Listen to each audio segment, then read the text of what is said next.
NCB times ಮೀಡಿಯಾಗೆ ಸ್ವಾಗತ. ನಾನು Darshan Hunsur. Dharmasthala case ಬಗ್ಗೆ ಸಿಎಂ ಸಿದ್ದರಾಮಯ್ಯ ಖಡಕ್ ರಿಯಾಕ್ಷನ್ ಕೊಟ್ಟಿದ್ದಾರೆ. ಹಾಗಿದ್ರೆ ಏನು ಹೇಳಿದ್ದಾರೆ? ಈ ಒಂದು ವಿಡಿಯೋದಲ್ಲಿ ಆ ಬಗ್ಗೆ ಮಾಹಿತಿ ಕೊಡ್ತೀನಿ. ದಕ್ಷಿಣ ಕನ್ನಡ ಜಿಲ್ಲೆಯ ಧರ್ಮಸ್ಥಳದಲ್ಲಿ ನಡೆದಿದೆ ಅಂತ ಹೇಳಲಾಗುವಂಥ ಅಸಹಜ ಸಾವುಗಳು ಹಾಗೆ ಶವಗಳನ್ನು ಹೂತು ಹಾಕಿರುವಂಥ ಪ್ರಕರಣವು ಹೊಸ ರೀತಿಯಾಗಿ ಸಂಚಲನವನ್ನು ಸೃಷ್ಟಿ ಮಾಡ್ತಾ ಇದೆ. ಸೋಷಿಯಲ್ ಮೀಡಿಯಾದಲ್ಲಿ ಈ ಕೇಸ್ ಬಗ್ಗೆ ಭಾರಿ ಚರ್ಚೆ ಆಗ್ತಾ ಇದ್ದು, ಈ ಕೇಸನ್ನು ಗಂಭೀರವಾಗಿ ಪರಿಗಣಿಸುವಂತೆ ಒತ್ತಾಯವನ್ನು ಮಾಡಲಾಗ್ತಾ ಇರುವಂಥದ್ದು.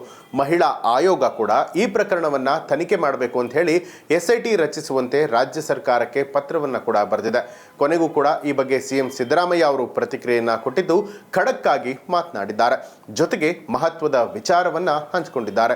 ಧರ್ಮಸ್ಥಳ ಪ್ರಕರಣಕ್ಕೆ ಸಂಬಂಧಪಟ್ಟ ಹಾಗೆ ಪೊಲೀಸ್ ಇಲಾಖೆ ತನಿಖೆಯನ್ನ ನಡೆಸ್ತಾ ಇದೆ. ಸೂಕ್ತ ಕಾನೂನು ಕ್ರಮವನ್ನ ತೆಗೆದುಕೊಳ್ಳಲಿದೆ.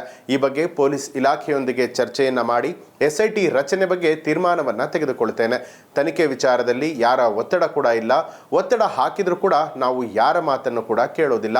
ಕಾನೂನು ರೀತಿಯಲ್ಲೇ ಕ್ರಮ ಆಗತ್ತೆ ಅಂತ ಹೇಳಿ ಸಿದ್ದರಾಮಯ್ಯ ಅವರು ಖಡಕ್ ಆಗಿ ಹೇಳಿದ್ದಾರೆ. ಧರ್ಮಸ್ಥಳ ಪ್ರಕರಣದ ಬಗ್ಗೆ ತಪ್ಪೊಪ್ಪಿಗೆ ಕೊಟ್ಟಿರುವಂತಹ ವ್ಯಕ್ತಿ ಸುಮಾರು 10 ವರ್ಷಗಳ ಕಾಲ ತಲೆಮರೆಸಿಕೊಂಡಿದ್ದ. ಈಗ ಪೊಲೀಸರ ಮುಂದೆ ಬಂದು ಏನು ಹೇಳಬೇಕು ಎಲ್ಲವನ್ನ ಹೇಳಿದ್ದಾನೆ. ಶವಗಳನ್ನ ನಾನೇ ಹೂತು ಹಾಕಿದ್ದೀನಿ, ನಾನೇ ಆ ಜಾಗವನ್ನ ತೋರಿಸ್ತೀನಿ ಅಂತ ಹೇಳ್ತಿದ್ದಾನೆ. ಪೊಲೀಸರು ಈ ಬಗ್ಗೆ ಏನು ವರದಿಯನ್ನ ಕೊಡ್ತಾರೆ, ಅದರ ಮೇಲೆ ಮುಂದಿನ ಕ್ರಮದ ಬಗ್ಗೆ ನಿರ್ಧಾರವನ್ನ ತೆಗೆದುಕೊಳ್ಳೋಣ ಅಂತ ಹೇಳಿದ್ದಾರೆ. ಇನ್ನು ಸುಪ್ರೀಂ ಕೋರ್ಟ್ನ ನಿವೃತ್ತ ನ್ಯಾಯಾಧೀಶರಾದಂಥ ಗೋಪಾಲಗೌಡರು SIT ರಚನೆಯನ್ನ ಮಾಡುವಂತೆ ಹೇಳಿದ್ದಾರೆ. ನಾವು ಅವರ ಹೇಳಿಕೆಗೆ ಪರವಾಗೂ ಇಲ್ಲ, ವಿರೋಧವಾಗಿಯೂ ಕೂಡ ಇಲ್ಲ. ಕಾನೂನು ಪ್ರಕಾರ ಏನು ಮಾಡಬೇಕು ಅದನ್ನ ಮಾಡ್ತೀವಿ ಅಂತ ಹೇಳಿ ಸ್ಪಷ್ಟನೆ ಕೊಟ್ಟಿದ್ದಾರೆ. ಧರ್ಮಸ್ಥಳ ಪ್ರಕರಣದಲ್ಲಿ ನಿಷ್ಪಕ್ಷಪಾತವಾದ ತನಿಖೆ ನಡೀಬೇಕು. ಯಾರ ಮೇಲೂ ಕೂಡ ರಾಜಕೀಯ ಅಥವಾ ವೈಯಕ್ತಿಕ ಒತ್ತಡ ಇಲ್ಲದೆ ಕಾನೂನು ಪ್ರಕಾರ ನ್ಯಾಯವನ್ನ ದೊರಕಿಸಿಕೊಡಬೇಕು. ಇದಕ್ಕಾಗಿ SIT ರಚನೆ ಆಗಬೇಕು. ಸತ್ಯ ಹೊರಬರಲಿ ಅಂತ ಹೇಳಿ ಸಾಮಾಜಿಕ ಮಾಧ್ಯಮದಲ್ಲಿ ಸಾಕಷ್ಟು ಆಗ್ರಹಗಳು ಕೇಳಿ ಬರ್ತಾ ಇದೆ. ಧರ್ಮಸ್ಥಳದ ಸುತ್ತಮುತ್ತಲಿನ ಪ್ರದೇಶಗಳಲ್ಲಿ ಏನು ಅತ್ಯಾಚಾರ ನಡೀತಾ ಇದೆ, ಜೊತೆಗೆ ಹತ್ಯೆ ಆಗಿರುವಂಥ ಶಾಲಾ ಬಾಲಕಿಯರು ಹಾಗೆ ಮಹಿಳೆಯರ ಶವಗಳೇನಿದೆ ಅದನ್ನು ಬಲವಂತವಾಗಿ ಹೂತು ಹಾಕೋದಕ್ಕೆ ಬೆದರಿಕೆಯನ್ನು ಹಾಕಲಾಗಿತ್ತು ಅಂತ ಹೇಳಿ ವ್ಯಕ್ತಿಯೊಬ್ಬರು ಆರೋಪ ಮಾಡಿರುವಂಥದ್ದು. ಈ ಸಂಬಂಧ ದಕ್ಷಿಣ ಕನ್ನಡ ಪೊಲೀಸ್ ವರಿಷ್ಠಾಧಿಕಾರಿ ಹಾಗೆ ಧರ್ಮಸ್ಥಳ ಪೊಲೀಸ್ ಠಾಣೆಗೆ ದೂರನ್ನ ಕೊಡಲಾಗಿತ್ತು. ಈ ವೇಳೆ ತನಗೆ ಮತ್ತೆ ತನ್ನ ಕುಟುಂಬಕ್ಕೆ ರಕ್ಷಣೆಯನ್ನ ಕೂಡ ಅವರು ಕೋರಿರ್ತಾರೆ. ಈ ಸಂಬಂಧ ಪೊಲೀಸರು ಕೇಸನ್ನ ದಾಖಲು ಮಾಡಿಕೊಂಡು ತನಿಖೆಯನ್ನ ಮುಂದುವರಿಸ್ತಾ ಇರುವಂಥದ್ದು.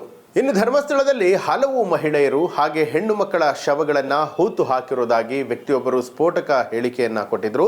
ಅಲ್ಲದೆ ಆ ಹೆಣಗಳನ್ನು ಹೂತು ಹಾಕಿರುವಂತಹ ಜಾಗವನ್ನ ನಾನೇ ಖುದ್ದಾಗಿ ತೋರಿಸ್ತೀನಿ, ಅದನ್ನ ಹೊರಗಡೆ ತೆಗೆದು ತನಿಖೆಯನ್ನ ನಡೆಸೋದಕ್ಕೆ ಅವಕಾಶವನ್ನ ಮಾಡಿಕೊಡ್ಬೇಕು ಅಂತ ಹೇಳಿ ಆ ವ್ಯಕ್ತಿ ಮುಂದೆ ಬಂದಿದ್ರು.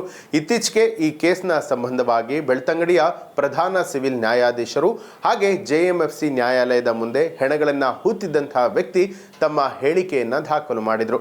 ನಮ್ಮ ರಾಜ್ಯ ಸರ್ಕಾರ ಈ ಬಗ್ಗೆ ಮುಂದೆ ಯಾವ ರೀತಿಯಾಗಿ ಕ್ರಮವನ್ನು ಕೈಗೊಳ್ಳುತ್ತೆ, SITಯನ್ನ ರಚನೆ ಮಾಡುತ್ತಾ ಅಥವಾ ರಾಜ್ಯದ ಪೊಲೀಸರೇ ಇದನ್ನ ತನಿಖೆಯನ್ನ ಮುಂದುವರಿಸ್ತಾರಾ ಅನ್ನೋದನ್ನ ಕಾದು ನೋಡಬೇಕಾಗಿರುವಂಥದ್ದು. ನಿಮಗೆ ಈ ಪ್ರಕರಣಕ್ಕೆ ಸಂಬಂಧಪಟ್ಟ ಹಾಗೆ ಏನನ್ಸುತ್ತೆ ಅನ್ನೋದನ್ನ ಕಮೆಂಟ್ ಮಾಡಿ ತಿಳಿಸಿ.